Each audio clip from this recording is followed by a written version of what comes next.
तो welcome back.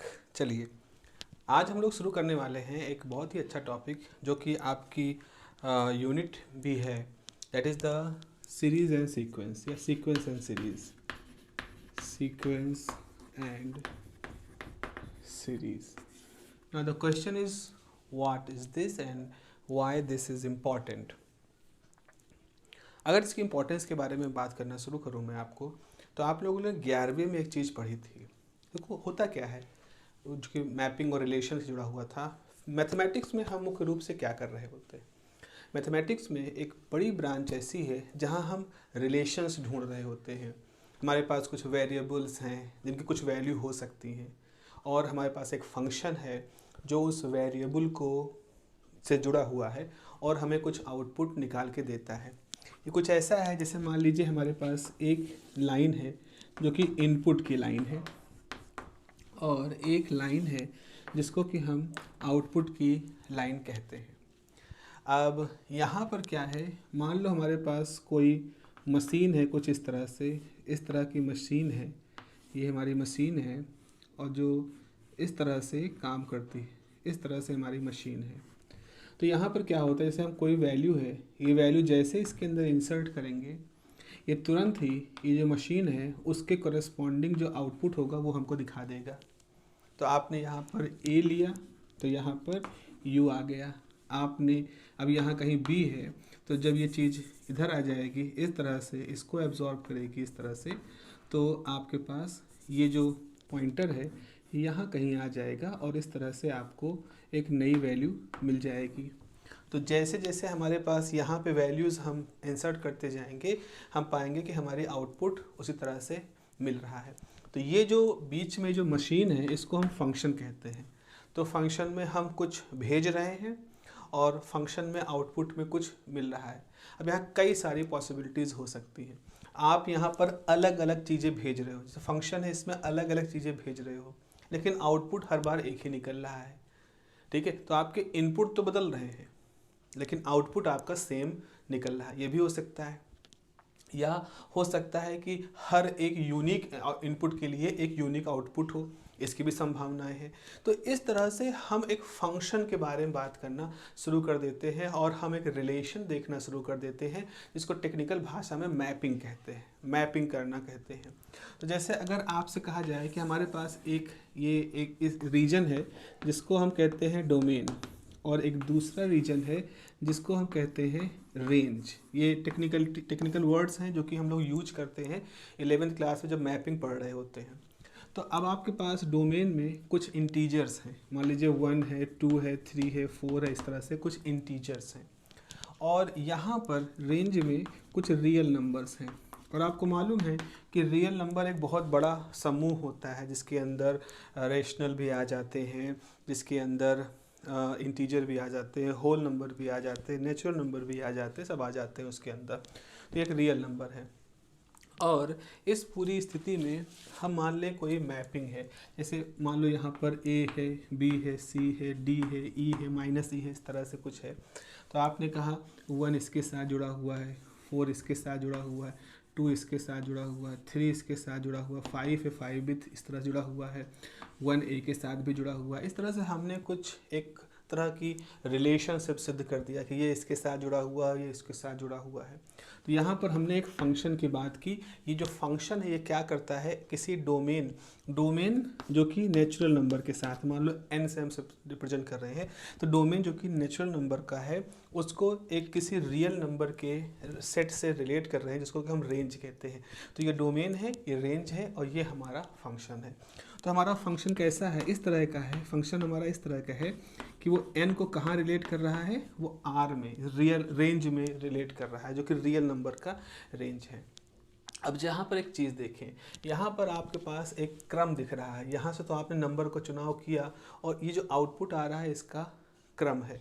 तो ये जो क्रम है, इसी क्रम को हम सीक्वेंस कहते हैं। तो एक दिए हुए डोमेन के लिए जो कि नेचुरल नंबर का है, एक फंक्शन, कोई हमारा फंक्शन है जो कि एक रेंज पर मैप हो रहा है, तो रेंज की जो रेंज में तो आउटपुट ही होंगे इस फंक्शन के।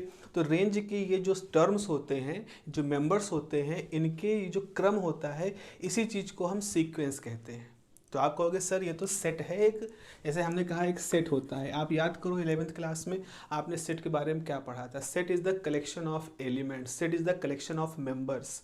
और वहाँ पर हम प्रॉपर्टी ये पढ़ते हैं कि सेट के अंदर जो मेंबर्स होते हैं उनके क्रम का कोई मतलब नहीं होता। जैसे अगर हमने कहा कि हमारे पास एक है पिकनिक, हमारे पास ये एक वर्ड है पिकनिक, अगर इसके अंदर इस्तेमाल होने वाले सारे लेटर को सेट थ्योरी के हिसाब से लिखें, हमारे पास कौन आएगा, पी आएगा, आई आएगा, सी आएगा, एन होगा। आई क्योंकि 2 बार रिपीट हो रहा है तो एक ही बार लिखेंगे, सी 2 बार रिपीट हो रहा है तो एक ही बार लिखेंगे। सेट थ्योरी में ये कहा जाता है कि इस चाहे ऐसे लिखो, चाहे आप ऐसे लिखो, चाहे आप इसको किसी भी तरह से लिखो, ये सब सही माना जाएगा, क्योंकि क्रम का कोई मतलब नहीं। सेट के अंदर मेंबर कितने हैं, जैसे इसके अंदर 4 मेंबर है, इसका ऑर्डर 4 है, इसकी कार्डिनलिटी 4 कही जाएगी। 11th की बात हम अभी कर रहे हैं। लेकिन जब आप इस तरह कुछ डिफाइन कर रहे हो जहाँ एक डोमेन के जो नेचुरल नंबर का डोमेन है उसके मेंबर जब रियल नंबर के किसी सेट में जिसको हम रेंज कह रहे हैं उससे मैप होते हैं, तो यहाँ पर हम ये इस तरह का फ्रीडम नहीं कर सकते, कोई बात नहीं कोई भी क्रम कर दो हमारे लिए सही रहेगा, नहीं। आपका जो क्रम है इसका ऑर्डर बहुत मायने रखता है। तो एक सेट में और एक सीक्वेंस में क्या अंतर है, यही अंतर है। पहली बात तो हम सीक्वेंस को रियल नंबर के ऊपर डिफाइन कर रहे हैं, दूसरी बात इनका जो क्रम है उसका भी महत्व होता है। आप इस सीक्वेंस में ए को आगे करके पी को पीछे करके आप नहीं कर सकते, और साथ ही साथ ये जो क्रम लगा हुआ है इस क्रम का एक लॉजिक होगा, मतलब ए के बाद बी क्यों आ रहा है इसका लॉजिक होगा, बी के बाद सी क्यों आ रहा है इसका एक लॉजिक होगा, तभी हम इसको सीक्वेंस कहेंगे। ये ऐसा रैंडम कलेक्शन नहीं है। जैसे आप देखो ऐसे, जैसे जब प्रार्थना होती है, स्कूलों में प्रार्थना होती थी तो याद करें उसमें क्या करते हैं, टीचर सबसे छोटे बच्चों को सबसे आगे रखते हैं और फिर उसके बाद लंबाई के हिसाब से चीज़ों को लोगों को अरेंज करते हैं। तो उसका करने का तर्क क्या होता है, उसका करने का तर्क ये होता है कि सामने मान लो कोई खड़ा होकर के प्रार्थना बोल रहा है, तो जो सबसे छोटा बच्चा सबसे आगे रहेगा तो वो उसको देख रहा है, उससे थोड़ा लंबी हाइट का बच्चा उससे पीछे रहेगा तो उसके भी सामने कोई बाधा नहीं होगी, वो भी उस प्रार्थना करते हुए व्यक्ति को देख रहा है। तो सबसे लंबा व्यक्ति सबसे पीछे खड़ा है तो उसको भी सामने दिख रहा है। अगर हम सबसे लंबे व्यक्ति को सबसे आगे खड़ा कर देंगे तो उसके पीछे जितने लोग होंगे उनको अपने सामने क्या हो रहा है, क्या बोल रहे हैं, क्या कह रहे हैं वो दिखाई नहीं पड़ेगा और प्रॉब्लम होगी। तो एक क्रम लंबाई के बढ़ते हुए हिसाब से हम रखते हैं, तो एक सीक्वेंस है, हमने एक सीक्वेंस रखा। जैसे आप जब प्रोग्राम करते हो, प्रोग्रामिंग लिखते हो, तो वहाँ पर आप जो आप ऑर्डर दे रहे हो, जो कमांड दे रहे हो उसका एक क्रम रखते हो ना, कि पहले आपको ये करना है, फिर ये करना है, फिर ये करना है। जैसे आप गए कहीं पर तो आपने पहले सिनेमा हॉल गए तो सबसे पहले आपने वेबसाइट ओपन की, या ऑनलाइन बुकिंग कर रहे हो वेबसाइट ओपन की, फिर अपने क्रेडेंशियल्स भरे और फिर उसके बाद सब चीज़ें भर के then you follow a process, you follow a steps. वैसा ही कुछ यहाँ पर तर्क है सीक्वेंस का। तो अगर ये सब चीज़ें आपको कुछ शुरुआती दौर पर कुछ पहचाने सी लग रही हैं, पुराने ज्ञान के आधार पर जुड़ती हुई लग रही हैं, तो चलिए इसकी एक हम ऑफिशियल परिभाषा लिख लेते हैं। जैसे सेट, जैसे अगर हम डेफिनेशन लिखें तो हम लिख सकते हैं let N be the set of, मैं लिख देता हूँ, हम सीक्वेंस की एक परिभाषा लिख रहे हैं, आप इसको नोट कर लीजिएगा। सीक्वेंस की परिभाषा है let n be the set of all natural number, let capital N be the set of all natural numbers, let n be the set of all natural numbers and s be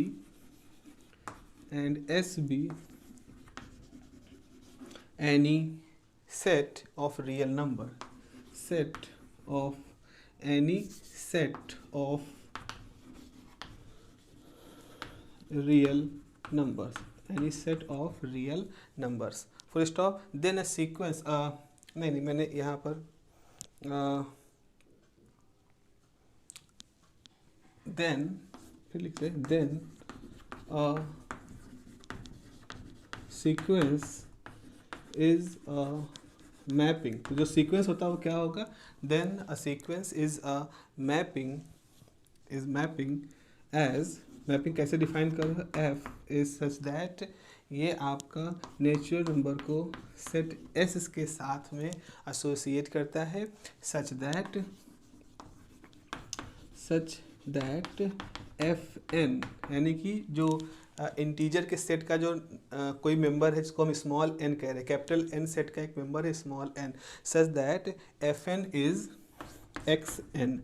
यहाँ पर X N है X N, अब where X, अब यहाँ लिखेंगे where X N belong to set S for every N belong to capital N. एक ही line में लिखने वाली चीज़ है, यहाँ पे मैंने लिख दिया है इस तरह से, ऐसे लिख सकते हैं, मान लीजिए एस। ठीक है, तो इस तरह से हमने एक डेफिनीशन बता दी। देखो कितनी बढ़िया डेफिनीशन है, मैथमेटिकल डेफिनीशन है। अब जरा इस मैथमेटिकल डेफिनीशन को अगर एग्ज़ाम में होगा तो आपको यही लिखना होगा। अब इसको याद कर लो, समझ लो तो ज़्यादा अच्छा होगा। ऐसा इसका मतलब ये है कि मान लीजिए हमारे पास एक सेट है नेचुरल नंबर, जितने भी नेचुरल नंबर है उनका एक सेट है कैपिटल एन। हमारे पास एक दूसरा सेट है एस जिसमें कि सारे रियल नंबर हैं। तो आपने देखा एक्स, अब यहाँ पर क्या है, यहाँ पर हम ऐसे लिख सकते हैं x1 x2 x3, इस तरह से मेंबर हैं xn रियल नंबर वाले सेट में। यहाँ पर कौन कौन है, यहाँ मान लो 1 है 2 है 3 है, ऐसे ऐसे करते हुए n मेंबर्स हैं। तो आप देख रहे हो कि जो n मेंबर्स हैं, स्मॉल n मेंबर हैं, ये किसको बिलोंग कर रहे हैं, नेचुरल नंबर के सेट को। ओके, और जो ये x1 x2 xn है, ये किसको बिलोंग कर रहे हैं, इस सेट s को। अब हम यहाँ से यहाँ के बीच में एक रिलेशन डिफाइन कर रहे हैं। एक ऐसा रिलेशन है जो कि a से इन सारे एलिमेंटों को, n के एलिमेंट को s के ऊपर मैप करता है। तो ऐसी स्थिति में हम एक सीक्वेंस को डिफाइन कर रहे होंगे। तो यहाँ पे लिखेंगे ऑल्सो द सीक्वेंस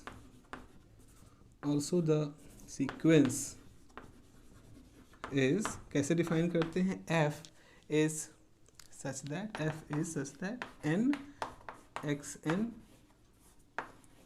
ऐसे हम सीक्वेंस डिफाइन कर रहे हैं for every xn belong to s and n belong to capital N।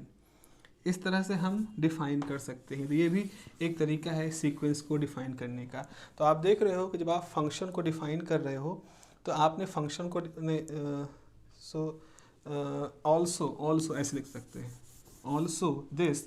तो यहाँ पर आपके पास f बराबर n xn इस तरह से लिखा है।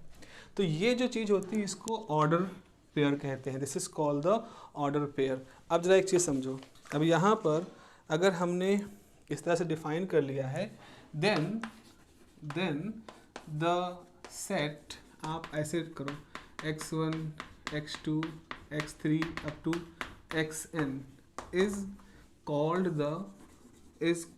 the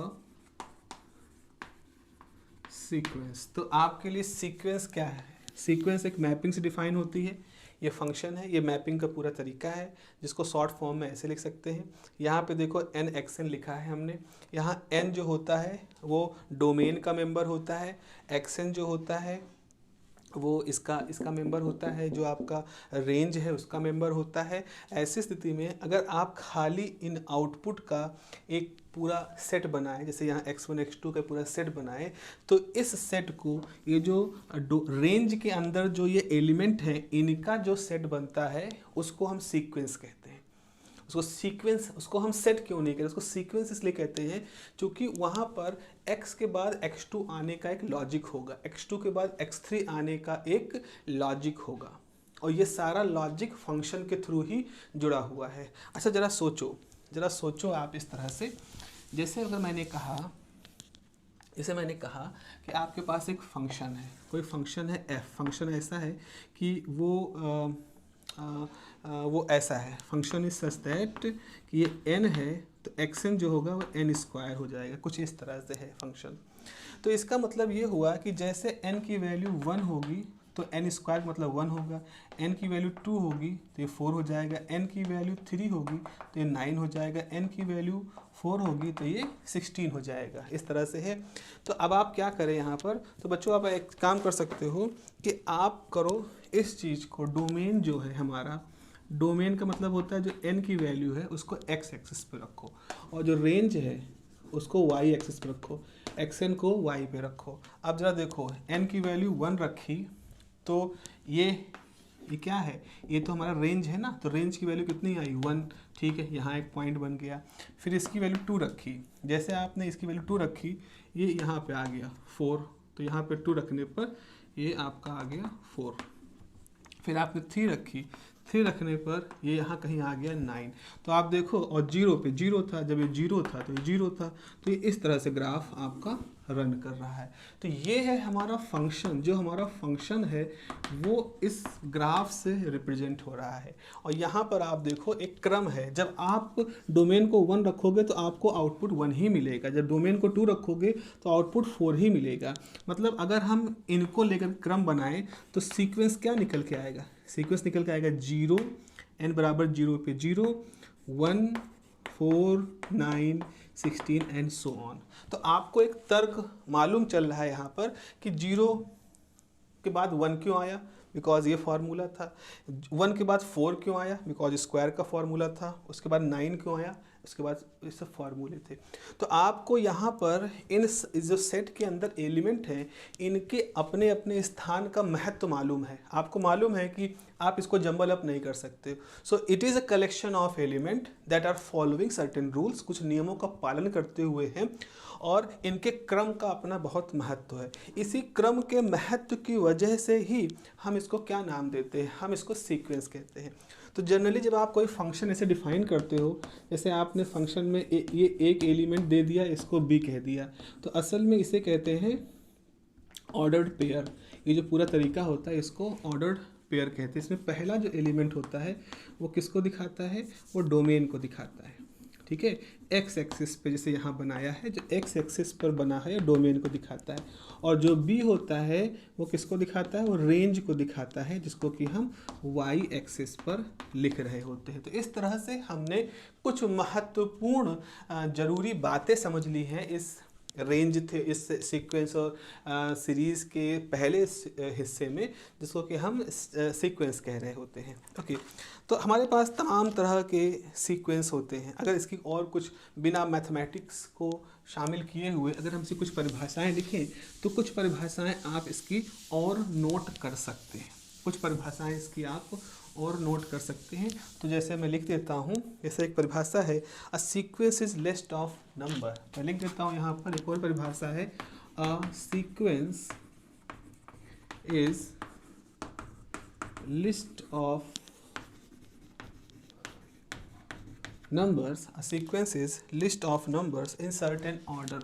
In certain order is list of numbers in certain order. Each number in a sequence is called term. Each number in a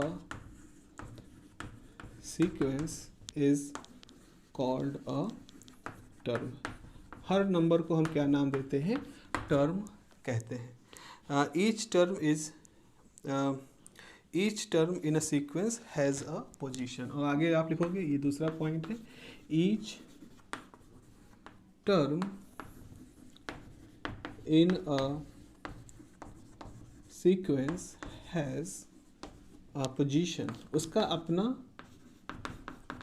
महत्व होता है, उसका अपना एक स्थान होता है। अगर वो चौथे नंबर पे है तो उसकी एक लॉजिक होता है, कारण होता है। जैसे अगर हम सीक्वेंस माने एग्जाम्पल के तौर पर, तो एग्जाम्पल के तौर पर हमने मान लिया 1 2 3 इस तरह से। तो यहाँ पे देख रहे हो एक नंबर का प्रोग्रेशन 2 लाता है, फिर अगले एक नंबर का प्रोग्रेशन 3 लाता है। अगर हम इसमें से ऐसा कुछ कर दें 1 3 2 5 9 इस तरह से कर दें, तो हम ये नहीं जान पा रहे कि यहाँ से यहाँ चलो 2 का अंतर, लेकिन यहाँ से यहाँ 1 का अंतर है, फिर यहाँ से यहाँ 3 का अंतर है, फिर यहाँ से यहाँ 4 का अंतर है। अब इस तरह से हम किसी लॉजिक को यहाँ पर बनता हुआ नहीं देख रहे हैं। तो फिलहाल 1 2 3 एक सीक्वेंस का एग्जाम्पल है। अगर हम जंबल अप कर दें तो वो सीक्वेंस की परिभाषा को फॉलो नहीं कर सकता है। तो इस तरह से एक कलेक्शन ऑफ एलिमेंट ही है, बस उसमें उनकी पोजीशन का बड़ा योगदान होता है। अगेन मैं पहले भी कह चुका हूँ कि सेट थ्योरी के साथ कंपेयर करो तो सेट थ्योरी में जो टर्म्स होते हैं उनके आपसी अदला बदली का सेट पे कोई असर नहीं पड़ता। आप उनके टर्मों को अदल बदल कर दो, उनकी जगह बदल दोगे, कोई प्रॉब्लम नहीं होगी। लेकिन सीक्वेंस के अंदर ऐसा हम नहीं कर सकते, फिर वो सीक्वेंस की परिभाषा को फॉलो नहीं करेगा। अब आगे बात आती है कि सीक्वेंस में भी फाइनाइट और इनफाइनाइट। तो जो क्रम हो रहा होता है इसमें दो तरह की होती हैं। आप लिखोगे सीक्वेंस में भी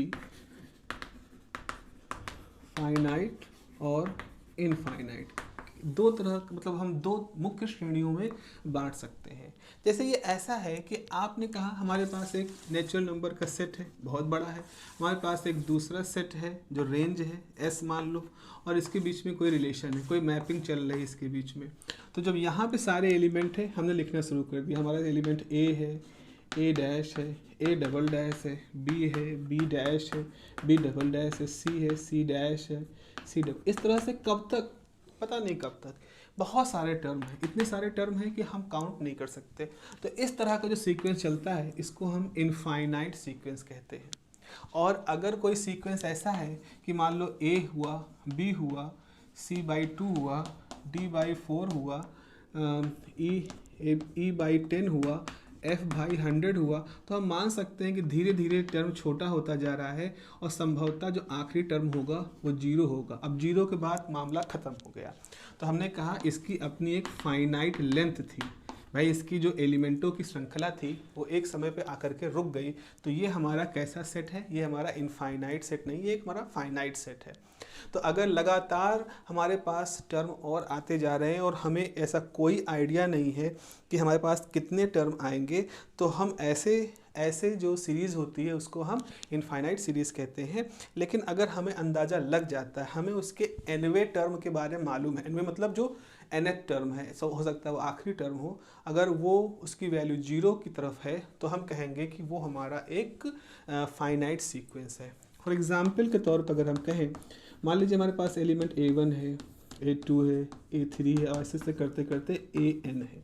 हमने कहा हमारे पास सीरीज़ है जिसमें कि इस तरह से AN है। अगर ये इनफाइनाइट है, तो इसका मतलब है कि आपको ये AN मिलेगा नहीं कभी, ये भी इनफाइनाइट पे होगा। तो आप जब भी लिखोगे तो आप A1, A2, A3 इतने आप जानते हो और बाकी इसके आगे की चीज़ें आपको नहीं मालूम है।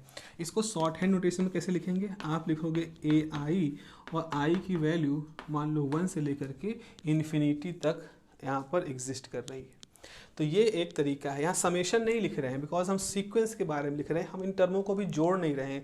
जब हम जोड़ने या घटाने की बात करेंगे तो हम सीरीज़ की तरफ आ जाएंगे, और यहीं से आपको समझ लेना है, अगर सीक्वेंस है, सीक्वेंस मतलब बहुत सारे टर्म हैं, एक के बाद दूसरा आएगा, दूसरे के बाद तीसरा आएगा, उसका एक लॉजिक है। अगर हम जो ये टर्म्स हैं इनके बीच में कोई सिंबल लगा दें प्लस या माइनस का, या हम सारे प्लस के सिंबल लगाते हैं, मतलब इन सब के बीच में प्लस प्लस प्लस करते चले जाएं, या हम इसको प्लस है तो ये माइनस कर दें, ये प्लस के उसको माइनस कर दें, इस तरह से कर दें, ये सारे माइनस माइनस करते चले जाएं। तो इस तरह की जब स्थिति हम ले आते हैं तो ये हमारा जो सीक्वेंस का सेट है ये असल में एक सीरीज़ बन जाएगा, जिसमें सारे टर्म एक दूसरे के साथ है तो जुड़ रहे हैं या घट रहे हैं या ऐसा कुछ हो रहा होगा उसके अंदर। तो यहाँ पे लिखेंगे सीक्वेंस। अब आगे ये तो तरीका समझ गए, शॉर्ट हैंड नोटेशन है। आगे अब इसमें एक और तरीका होता है जिसको हम रिकर्सिव रिलेशन कहते हैं। रिकर्सिव रिलेशन क्या होता है, उस सीक्वेंस को जाहिर करने के, सीक्वेंस को बताने का एक शॉर्ट हैंड नोटेशन होता है। जैसे हमने एक नियम बता दिया कि भाई अगला जो सीक्वेंस आएगा वो किस नियम के तहत चल रहा है। तो आपने पहला टर्म देखा, दूसरा टर्म देखा, तीसरा टर्म देखा, और आपको मालूम हो गया कि पहले टर्म से दूसरे टर्म में कैसे जाते हैं, दूसरे से तीसरे पे कैसे जाते हैं। तो इसका मतलब उसी रूल से तीसरे से चौथे, चौथे से पाँचवें, पाँचवें से छठे हम चलते चले जाएंगे। तो आपने एक रिलेशन ढूंढ लिया, उनके बीच में अंतर संबंध ढूंढ लिए, और उस अंतर संबंध से अब आप अपने सीक्वेंस की इस प्रक्रिया को आगे जारी रख सकते हैं। जैसा आप देखते हो, ये आपने देखा होगा, जैसे मान लो बहुत सारे कॉम्पिटिटिव एग्ज़ाम की तैयारी कराने वाले लोग जो हैं यूट्यूब पे मान लो कह रहे हैं कि भाई पिछले साल, चूँकि अगर मैं फिजिक्स की बात करूँ तो वो कहते हैं कि 2013 में, या पहले डाटा ना लें, 2017 में आपके मैकेनिक से 3 क्वेश्चन पूछे गए, फिर 2018 में उससे 5 पूछे गए, फिर 2019 में उससे फिर 3 हो गए, फिर 2020 में फिर उससे 4 हो गए। तो वो एक सीक्वेंस इस्टेब्लिश कर रहे हैं, वो आपको बता रहे हैं कि 3 से 4, 3 से 4, 3 से 4 क्वेश्चन की एक सीरीज, एक सीक्वेंस चल रहा है। तो अगर 2022 में 3 क्वेश्चन पूछे गए हैं तो पिछले सीक्वेंसों का आधार ये कहता है कि 2023 में 4 क्वेश्चन आएंगे, और आपने पाया ऐसा हो भी रहा है। इसका मतलब जो क्वेश्चन पेपर सेट कर रहे हैं वो भी इसी रूल के तहत काम कर रहे हैं कि अगर हम ऑड ईयर्स में, जैसे 18 है, 20 है, 22 है, इसमें अगर हम 4 क्वेश्चन दे रहे हैं, सॉरी इवन ईयर्स में, तो ऑड ईयर्स में हम उनकी संख्या को फिक्स कर दें। तो आपको जब सारे डाटा निकालते हो तो आपको लगता है कि इसमें 3 आए तो 4 आए, तो यहाँ 3 आए 4 आए, तो इसका मतलब अगली बार 3 आएगा, इस तरह से। अब हो सकता है ये कोइंसिडेंस हो सकता है वो पेपर सेटर सच में ऐसा कुछ रूल फॉलो कर रहे होते हैं, लेकिन ये तरीके हैं बताने के। कम से कम वो व्यक्ति जो एनालिसिस का भूखा है, जिसको भूख लगी है कि भाई कोई एनालिसिस करके हमको दे दो, अपनी बुद्धि को यूज नहीं करना चाह रहा है, वो किसी से पका पकाया लेने वाला ज़माना जोमेटो का है, जहां हम खाना बनाने या खाना बनाने कला को सीखने के बजाय हम खाना खाने एज अ कंज्यूमर ज़्यादा जागरूक हैं बजाय एज अ प्रोड्यूसर। तो खैर वैसा ही कुछ है। तो आपको ये समझने वाली बात है कि सीक्वेंस हमारे पास हर तरह आता है। तो एक रिकर्सिव रिलेशन हम यहाँ पर लिख सकते हैं। रिकर्सिव रिलेशन मतलब होता है सीक्वेंसों के बनने का एक संबंध। जैसे मैंने कहा, जैसे यही कहा कि हर ऑड ईयर्स में 3 क्वेश्चन आएंगे मैकेनिक्स से जेई के पेपर में, और हर इवन ईयर में 4 क्वेश्चन आएंगे। अब मैंने रूल बता दिया और लोगों ने देखा ये रूल फॉलो भी हो रहा है। जैसे भूकंप के लिए है, जैसे अभी आप लोगों ने देखा है, सुना होगा कि मौसम जिस तरह से बदल रहा है, तो ये हुआ कि भाई इस बार बारिश ख़राब होगी। कारण ये है कि एक ला नीनो इफेक्ट शुरू हो गया है। अब ये कैसे पता ला नीनो इफेक्ट यहाँ काम ही कर रहा हो? तो लोग कहना है कि भाई देखो, अल नीनो और लॉ नीनो ये 2 अल्टरनेट तरीके से आते हैं। 3-4 साल तक अगर ला नीनो है तो अब वो अल नीनो का एक प्रभाव होना शुरू हो जाएगा, या ऐसा उल्टा हो सकता है। टेक्निकलिटी में थोड़ा सा मिस्टेक कर रहा हूँ। तो लोग हमेशा सीक्वेंस देखते हैं। जब चुनाव हो रहे होते हैं तो लोग, आपको देखो, बहुत सारे सीक्वेंस के बारे में बात करते हैं कि फलाने रिजल्ट में ये हुआ था, ढकाने रिजल्ट में ये हुआ था, तो इस बार ये होगा। टीम के जब मैच शुरू होता है, कोई भी, चाहे क्रिकेट का मैच हो, चाहे कोई भी खेल का मैच हो, लोग आपसे सीक्वेंस डिस्कस करते हैं कि इस मैदान पर इस साल इस टीम ने इतने मैच जीते हैं, तो इतने, इस टीम के साथ इतने मैच जीते हैं, तो इतने जीतने की संभावनाएं हैं। असल में जब इस तरह के डाटा आपको देते हैं सीक्वेंस के प्रोसेस के थ्रू, तो आप एक कंक्लूजन निकालना शुरू कर देते हैं। संभवतः वो लोग कंक्लूजन ना निकाल रहे हो। तो मैं बस ये बताना चाह रहा हूँ कि हमारे पास फिजिक्स, मतलब सामान्य जीवन में भी हम सीक्वेंस को बार बार यूज कर रहे होते हैं। हम मार्केट में सीक्वेंस यूज कर रहे होते हैं कि भाई एक शेयर का बाजार, शेयर का भाव बढ़ा घटा तो एक पैटर्न फॉलो कर रहा है, उसके आधार पर हम उसमें बिकवाली या खरीदारी करते हैं। ऐसे ही हम बहुत सारे चीज़ें हैं। सट्टेबाजारी में भी यही होता है कि भाई किसी टीम पर पैसा लगा रहे हैं, तो वो एक सीक्वेंस को ही ध्यान में रख करके वो उस तरह का बात कर रहे होते हैं। तो यहाँ पर हम रिकर्सिव रिलेशन के बारे में लिख सकते हैं। एक हम लिख सकते हैं recursive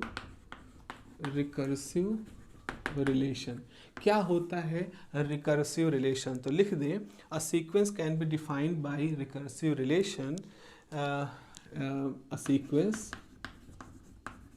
A sequence can be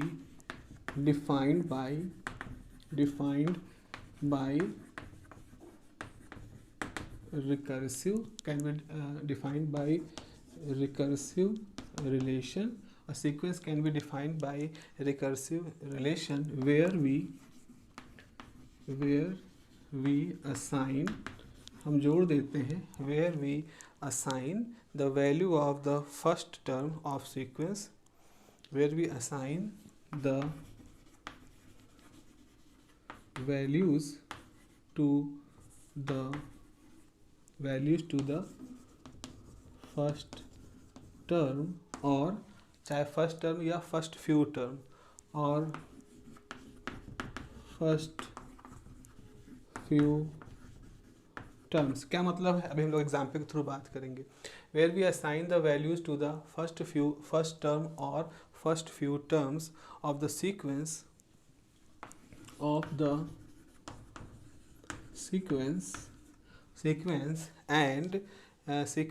the value of and the value of each term is and the value of each term in sequence and the value of each term in sequence is then defined by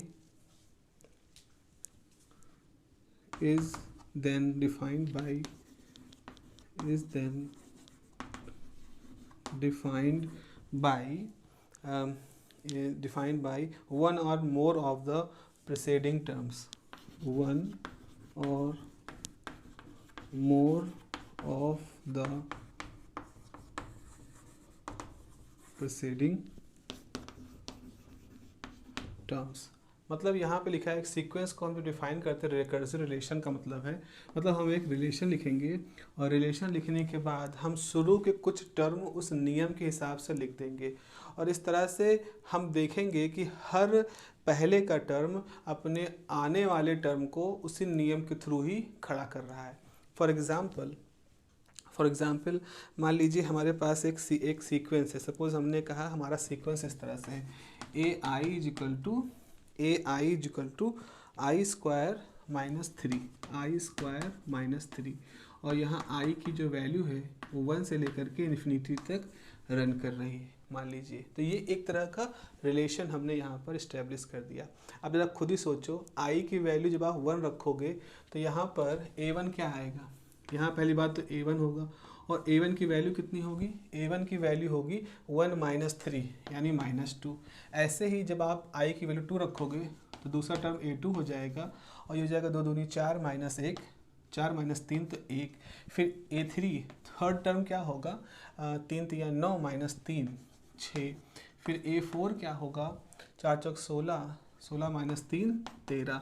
तो इस तरह से आप अपना sequence चाहे ऐसे लिखो A1 A2 A3 A4 और डैश डैश चूँकि इनफाइनाइट तक जा रहा है, या आप इसको ऐसे लिखो -2 1 6 13 और डैश डैश।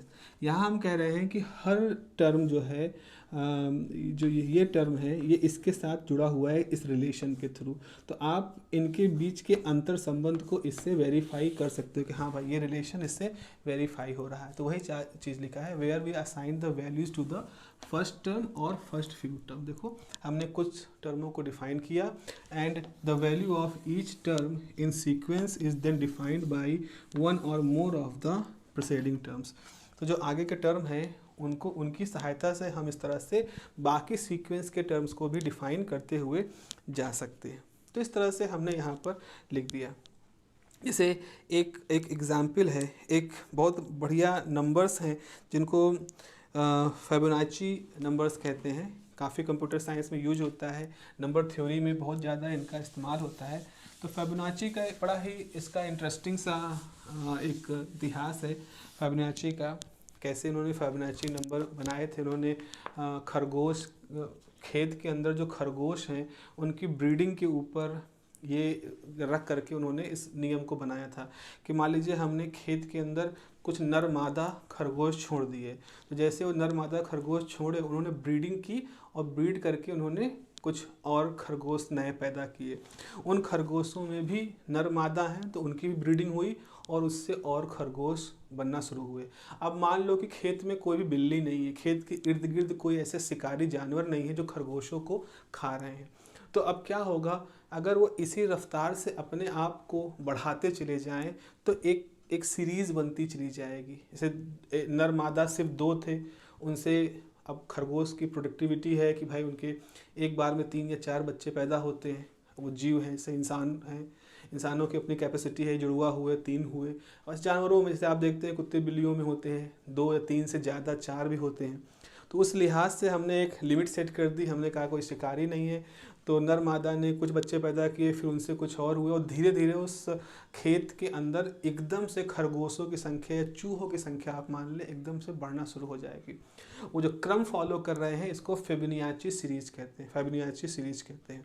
तो ये जो सीरीज़ है ये सीरीज़ सिर्फ़ और सिर्फ हमारे इन खरगोश या इनके ऊपर ही काम नहीं करती है। हाँ, समय के साथ साथ लोगों ने देखा कि अगर आप कभी फूल गोभी को देखें तो फूल गोभी के अंदर वो जो पैटर्न होता है, और ऐसे ही ब्रोकली देखो उसके अंदर जो पैटर्न होता है, गेंदे का फूल देखो, ऐसे भी प्राकृतिक रूप से घोंघे का सेल देखो उसके अंदर भी ऐसे बहुत सारे फूल पत्तियां प्राकृतिक रूप से, ऐसे कई सारे हमारे पास एग्जाम्पल हैं जो कि फिबोनाची सीरीज को फॉलो करते हैं। तो फिबोनाची सीरीज के अंदर भी जो टर्म्स होते हैं वो एक सीक्वेंस के हिसाब से होते हैं। तो नंबर थ्योरी का एक बहुत ही इंपॉर्टेंट ये है, इसका एग्जाम्पल है। तो एक तरह से इनफाइनाइट सीरीज होती है और उसका नाम देते हैं फिबोनाची। तो हम सीक्वेंस के कुछ एग्जाम्पल लिख रहे हैं। जैसे एक एग्जाम्पल है फिबोनाची सीरीज या फिबोनाची नंबर्स हम कहना चाहिए, अभी तो हम सीक्वेंस की बात कर रहे हैं। तो फिबोनाची नंबर्स, तो फिबोनाची नंबर्स जो होते हैं उनको हम डिफाइन करते हैं, उनका रिकर्सिव रिलेशन होता है A I equal to A I minus one plus A I minus two. इस तरह का एक रिलेशन यहाँ होता है और हम शुरू मान के चलते हैं कि हमारा A1 1 है और हमारा A2 1 है। तो देखो हमने यहाँ शुरुआत में ही सबसे पहले शुरू के कुछ टर्मों को वैल्यू दे दी, हमने शुरू कुछ टर्म को वैल्यू दे दी। ये कुछ वैसा है कि हमने एक नर एक मादा बता दिया कि हमारे खेत के अंदर एक नर चूहा है एक मादा चूहा, so that they sexually reproduction के थ्रू वो बहुत सारे और भी रीजनरेट कर सकें। तो ये हमको ऑलरेडी दिया गया है भाई। शुरू करने के लिए आपने शुरुआत में कुछ कंडीशंस बता दी, शुरू के 2 टर्म के बारे में आपने बता दिया। अब जरा देखें, अगर हम A3 की बात करें तो A3 कैसे निकलेगा। A3 निकालने का तरीका क्या होगा, I की वैल्यू 3 है तो 3 माइनस 1 2 हो जाएगा, और यहाँ क्या होगा, यहाँ 3 माइनस 2 A1 होगा। यानी कि A3 निकालने के लिए आपको इनको जोड़ना पड़ेगा, ये तो ऑलरेडी गिवन है। तो इन्होंने क्या हुआ, ये 2 हो गए, ठीक है। ऐसे ही A4 आप करोगे तो A4 से क्या होगा, 4 माइनस 1 3, और यहाँ से होगा 4 माइनस 2 2। तो A3 कितना है, 2 है, और A2 कितना है, 1 है, तो ये जाएगा 3। ऐसे ही A5 निकालोगे तो जाएगा A4 प्लस A3, है ना, 1 2 3 2 3 4, तो ये हो जाएगा A4 कितना है 3 और A2 कितना है 2, तो जाएगा 5। तो इस तरह से हमारे पास सीक्वेंस अगर A1 A2 A3 A4 A5 and so on, इसका अगर हम सीक्वेंस लेंगे तो सीक्वेंस में कौन कौन एलिमेंट होंगे, 1 होगा 1 होगा 1 1 2 3 5 एंड इस तरह से। तो ये जो पूरा नंबर सीक्वेंस दिख रहा है इसको फिबोनाची नंबर्स कहते हैं। अगर हम इसके बीच में प्लस के सिंबल लगा दें तो हम एक सीरीज़ पाएंगे जिसको फिबोनाची सीरीज़ कहा जाएगा। तो ये एक हमारे पास एग्जाम्पल है इनफाइनाइट सीरीज़ का। ऐसे ही बच्चों एक बहुत अच्छा सा और भी हमारे सामने एक और एग्जाम्पल है फैक्टोरियल का। फैक्टोरियल जो आप लोग पता नहीं पढ़ा है कि नहीं, मेरे ख्याल से पढ़ा होगा आप लोगों ने। फैक्टोरियल, जैसे फैक्टोरियल्स का ऐसा होता है, जैसे कोई बड़ा नंबर हमें लिखना है हम उसको फैक्टोरियल फॉर्म में लिख सकते हैं। जैसे हम कहते हैं कि हमें 5 ऐसे लिखा है 5, ऐसे एक्लेमेशन का साइन लगा देते हैं या इसको हम फैक्टोरियल का साइन कहते हैं। तो इसकी वैल्यू होगी 5 का मतलब होगा 5 multiplied by 4 multiplied by 3 multiplied by 2 multiplied by 1, यानी 5 चौक 20 20 3 60 60 दूनी 120। तो 120 जैसे बड़े नंबर को हम सिर्फ 5 फैक्टोरियल के रूप में लिख सकते हैं। तो ये एक बहुत ही अच्छा नोटेशन है जो कि गामा बीटा गामा फंक्शन में भी यूज होता है, जो कि एक बहुत इंपॉर्टेंट आपके पास कैलकुलेशन एडवांस कैलकुलस का टॉपिक होता है। अलावा इसके प्रोबेबिलिटी थ्योरी में इसका काफ़ी इस्तेमाल होता है, परम्यूटेशन कॉम्बिनेशन में इसका काफ़ी ज़्यादा इस्तेमाल होता है, स्टैटिस्टिक्स में इसका काफ़ी ज़्यादा इस्तेमाल होता है, लॉगरिथमिक में इसका काफ़ी ज़्यादा इस्तेमाल होता है। तो बहुत ही इंपॉर्टेंट फैक्टर है। तो ज़रा देखें इसको कैसे हम सीक्वेंस के फॉर्म में रिप्रेजेंट करते हैं। तो सीक्वेंस हमारा इसका ऐसा होता है कि जो फैक्टोरियल होता है, फैक्टोरियल का सीक्वेंस क्या है। तो बच्चों फैक्टोरियल का सीक्वेंस होता है an is equal to n time an minus 1 इस तरह से हम इसका नंबर लिखते हैं। यहाँ n में है -1, पूरे a में -1 नहीं है। तो जैसे गिवन क्या है, a0 की वैल्यू 1 होती है, ये एक गिवन हमें कंडीशन है। तो पहला टर्म क्या होता है वो हमें मालूम। जैसे यहाँ पर हमने कहा कि 2 नर मादा हमने भेजे, तो हमने एक चूहा छोड़ा है पार्क में खेत में, तो यहाँ शुरुआती 2 टर्म को 1 1 देने पड़े, उसके बाद फिर बाकी के कैसे होंगे वो हमने यहाँ पर देखना शुरू कर दिया है। अच्छा, अब देखो यहाँ पर, तो an अगर आपको लिखना है तो मान लीजिए आपको a1 लिखना है, तो a1 का मतलब होगा 1 मल्टीप्लाइड बाई 1 माइनस 1 0, यानी कि ये हो जाएगा 1। अगर आपको 2 लिखना है तो ये हो जाएगा 2 और ये हो जाएगा 2 माइनस 1 1, तो यानी कि ये हो जाएगा a1 की वैल्यू 1 है तो ये जाएगा 2। a3 लिखना है तो जाएगा 3 इंटू a2 और a2 2 है तो ये 6 हो जाएगा। इस तरह से हम इस सीरीज के अंदर बहुत सारे टर्म निकालते चले जाएंगे। तो 1 2 6, फिर आगे आप निकालो, चलो आगे लिख देता हूँ, 4 है तो 4 गुणे a3 यानी 6 चौक 24। ऐसे ही a5 है तो ये हो जाएगा 5 इंटू a4 तो जाएगा 5 गुणे 24। 5 गुणे 24 कितना होगा 120 और ऐसे ही हमारी सीरीज चलती रहेगी। तो इस तरह से हमें एक सीक्वेंस पा लिया। सो द सीक्वेंस इज क्या है सीक्वेंस 1 1 2 6 24 120 एंड सो ऑन। अब देखो यहाँ पर कुछ हद तक देखो 1 1 2 1 1 2 फिर 3 5, लेकिन यहाँ पर 6 24 120 तेज़ी से ये बढ़ना शुरू हो रहा है। तो इसे हम कहते हैं फैक्टोरियल, इसे हम फैक्टोरियल कहते हैं और ये ऐसे लिखा जाता है। तो यहाँ आप लिखेंगे this is the factorial sequence, this is the factorial sequence and n factorial is n minus 1 factorial, इस तरह से कहा जाता है। तो जैसे अगर हमने कहा हमें लिखना है 5 फैक्टोरियल तो आप लिखोगे 5 इंटू 4 फैक्टोरियल, यानी कि 5 4 फैक्टोरियल मतलब 4 इंटू 3 फैक्टोरियल, या 5 इंटू 4 इंटू 3 फैक्टोरियल मतलब 3 इंटू 2 फैक्टोरियल, या 5 into 4 into 3 into 2 into 1 factorial. और यहाँ पर 1 फैक्टोरियल इज़ व्हाट, 1 फैक्टोरियल मतलब हो गया ये वाली वैल्यू, तो ये आपका 1 हो जाएगा। तो आखिरी वाला होगा 5 इंटू 4 इंटू 3 इंटू 2 इंटू 1। इस तरह से हम फैक्टोरियल को रिप्रेजेंट कर रहे होते हैं। तो आप देख रहे हैं यहाँ पर हमारे पास किस तरह से ये वैल्यूज़ कैलकुलेट होकर के आ रही हैं। ये देखो ये क्या है, a1 क्या है, ये असल में 1 का फैक्टोरियल है।